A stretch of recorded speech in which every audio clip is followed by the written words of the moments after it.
Kumpirmado nga po at tama ang ating hinala, Daniel Padilla at Catherine Bernardo hindi pala talaga naghiwalay at nagkatampuhan lamang. Well guys, matapos nga po ang naging issue ng kanilang hiwalayan nitong mga nakarang mga linggo lamang ay talagang sobrang pinag-usapan po ito ng lahat ng kanilang mga fans pati na mga osiserong mga netizens. At ayon din sa ating mga nakuhang balita noon ay talagang officially naghiwalay na sila. Pero nito lamang noong ngayong Christmas lamang ay ilang mga larawan nga po naglabasan sa social media na sila ay magkasamang nag-celebrate.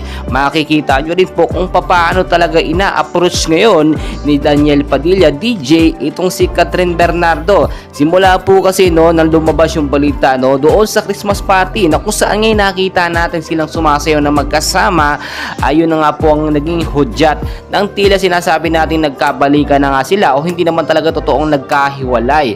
May mga larawan tayo nakuha dito sa ating mga sources at ang sinasabi po nila ay mga lumang larawan na nga daw po ito. Pero ayon na rin sa ibang mga nagsasabi, ito nga daw po ay latest na sila ay magkasama bagkos ibinabahagi nila sa kanilang mga fans. Kung titignan nyo mabuti, Christmas po ngayon at talagang halos lahat ng mga celebrity, mga artista ay nagpo-post sa kanilang mga daily activity ngayong Christmas together kasama ang pamilya.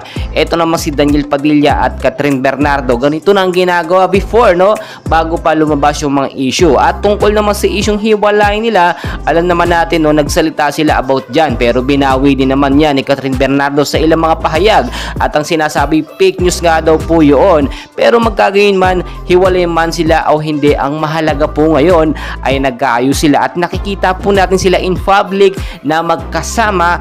Ano man ang mangyari ay talagang nakikita natin may kasalanan mong nagawa itong si Daniel Padilla ay mapagpatawad naman itong si Catherine Bernardo at always niya pong binibigyan ng second chance ang kanyang long time boyfriend na si DJ Daniel Padilla. Ganyan naman talaga kapag hindi pa ganoon ka mature ang isang relasyon isang tao ay talaga nauuwi sa ganyang eme o hiwalayan. Pero at the end of the day, nagkakaayos din sila basta sa maayos na usapan. Yun lamang po ang ating dapat bantayan. Well guys, patuloy ko kayong i-update and please don't forget to like and subscribe for more updates. Maraming salamat po.